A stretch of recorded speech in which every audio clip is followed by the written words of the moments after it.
Ayan, C5 tayo ngayon guys. Punta tayo sa Terminal 3. Ayan, mga galing Rizal, dadaan na C5. Dito lang ang way mo, mabilis. Ayan, C5 bye-bye lang to. Diretso tayo ng service route.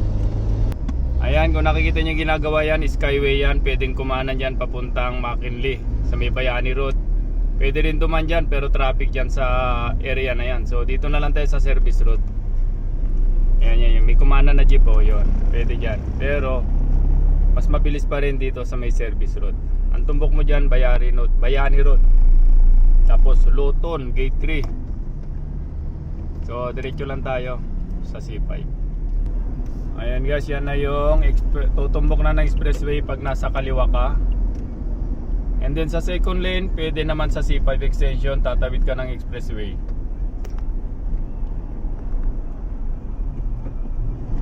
Ayan, bale dito lang tayo sa gilid papuntang service road.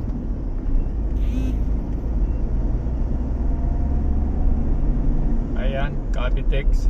Ayan, kung pupunta ka ng Cavite, yan Cavitex, pero paikot-ikot kasi dyan ang way. Pag dinire-diretso mo yan, Las Piñas, Parañaque, Sucat Road, yun yung mga tumbok nyan. Ayan o, ito Pasay, ito Parañaque, ayan o, yung isang pakaliwa na yan.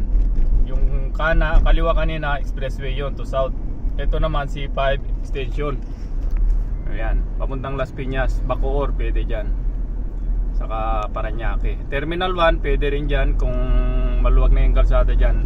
Maganda rin dyan duman, papuntang Terminal 1. So dito tayo sa service road. Papunta tayo ng Terminal 3.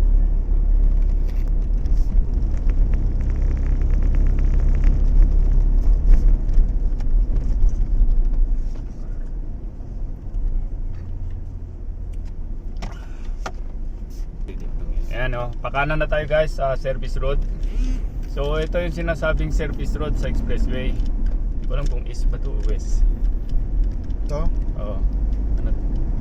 West. West? Sa kabila east? Okay. West. So guys, ayan mga galing Rizal, madadaanan natin yung main office ng TESDA. East. So hindi naman kayo maliligaw kasi pag C5 kayo, tumbok nyo lang yung pinakakanan.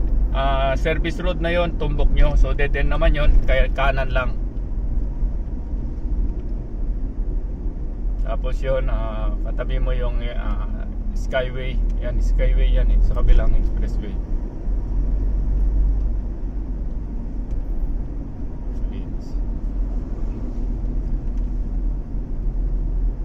So dire-diretso lang to guys.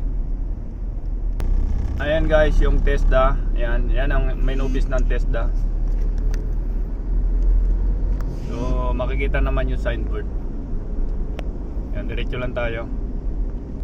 So nandito na tayo sa ilalim ng skyway. Kakanan tayo dyan. Pag kumaliwa ka dyan, tutumbukin mo yung Osmeña. Pwede kang mag-EDSA papuntang Cubao. Pwede ka rin kumaliwa papuntang Pasay, papuntang Rotonda, Mua, pwede yan. So dito kakanan tayo dito.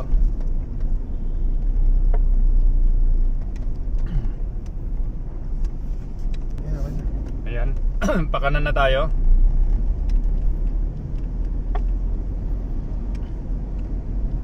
Ito naman guys, pag ahon mo dito, stoplight na yan papuntang BGC, yung kanan.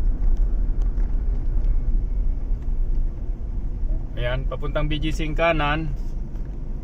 Tapos yung kaliwa, yun ay papuntang Resorts World Terminal 3. Ayan guys, yung stoplight na yan. Ang pakanan yan, papuntang Port Bonifacio, McKinley. Yan, pwede dyan. Yan yung tinatawag na Gate 3. So kakaliwa tayo. Ito yung direksyon ng papuntang Terminal 3. So lahat naman pwede kang tumumbok dito. Terminal 3, Terminal 1, Terminal 2, Terminal 4. Papuntang Okada pwede rin. Ayan, dire-diretso ka lang pag nakakaliwa ka. Tapos ito may circle dyan, pumesto ka lang sa pangalawang lane, huwag ka dyan sa pinakagilid kasi baka dumiretso ka, huliin ka dyan. So dito ka lang, huwag kang pepesto dyan sa pinakagilid, huwag nyong dikitan yung circle. Ayun o, ayun may nahuli kasi dumikit siya tapos dediretso, ayun nahuli siya oh. Ayan, ito, diretso ka lang. Ito, nasa ilalim na tayo ng Nichols. Nichols ilalim. Ilalim ng Skyway pero nasa Nichols na tayo. Itong Nichols. Sa may Villamor. Ayan, diretso lang ulit to. Ayan guys, pag nandito kayo sa ilalim ng Skyway, yung sa may Nichols, sa may Villamor, pumesto lang kayo sa pinakakanan. Ayan, pinakakanan lang kayo. Huwag na kayong makipagsiksikan sa gitna at saka dyan diretso. Ayan, ito nasa pinakakanan lang ako kasi papasok ako dyan sa may Resorts World. Kasi kung hindi ka papasok dyan, matatraffic ka pa doon sa may pagbaba ng galing Skyway. So kakanan tayo dyan sa may Resorts World mismo.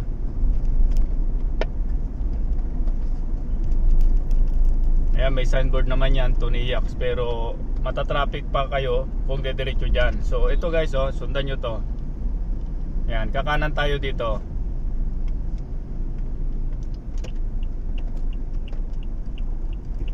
Ayan.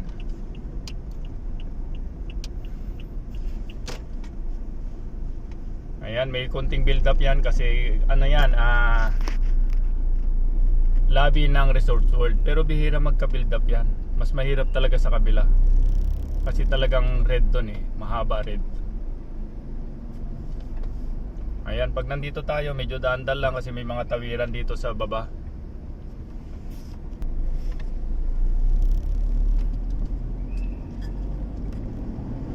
Ayan, dinanan natin yung Resorts World. Ayan, ayan, ba gusto nyo mag-casino dyan yan.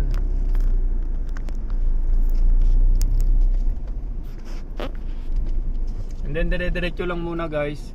So dire-diretso ka lang. Ito yung Marriott sa kanan. Pag nakita mo yung overpass na yan, Marriott yan. Saka ito.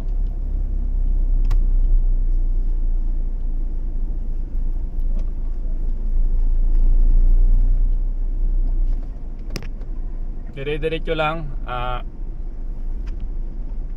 Lagpasan mo tong nagta-traffic na to para di ka matraffic, diretso lang.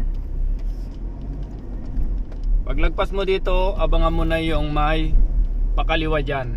Pag nakita mo yung pakaliwa, kaliwa ka na sa gilid ng Belmont Hotel.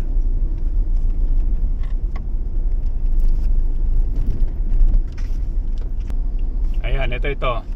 Nakita mo yung Belmont Hotel, kaliwa ka dyan. Ayan yung Belmont Hotel. Starbucks, yan, kaliwa. So ayan guys, nakaiwas ka na sa traffic. Paglabas mo dyan, sure box, wala nang traffic. Pag wala ka naman dala, pwede ka nang bumaba dyan sa runway, paakyat ng Terminal T. Kung halimbawa sobrang traffic, wala kang dala, pwede na dyan mag overpass ka sa taas. And then kakanan tayo dito. Ito na yung pinaka main road sa Andros.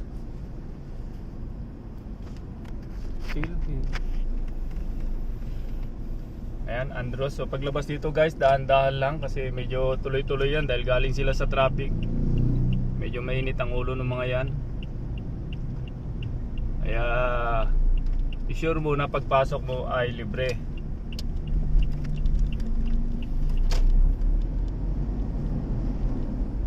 And then pagka nandito ka na, pumesto ka na sa bandang gitna.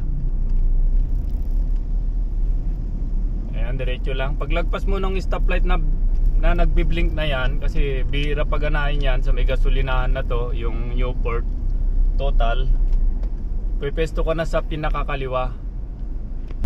Ayan guys, pag nandito na tayo, lumagpas na tayo sa may stoplight na yon. Sa bandang kaliwa, ito guys, pasok kayo dyan sa binuksan na yan, going to Terminal 3. Huwag kayo doon sa kanan kasi pag kumanan ka, serado na yung padiretsyong Terminal 3. So mapapadiretso ka sa may circle, and then ang layo ng U-turn, so double traffic ulit ang mangyayari sa'yo. Ayan, may ginagawa kasi dyan. Ayan, update natin yan. Yun, tapos dito lang pilitin nyo sa pinakakaliwa sa may C4 lane na binuksan para makatumbok ka sa Terminal 3. Ayan. Ayan o, serado.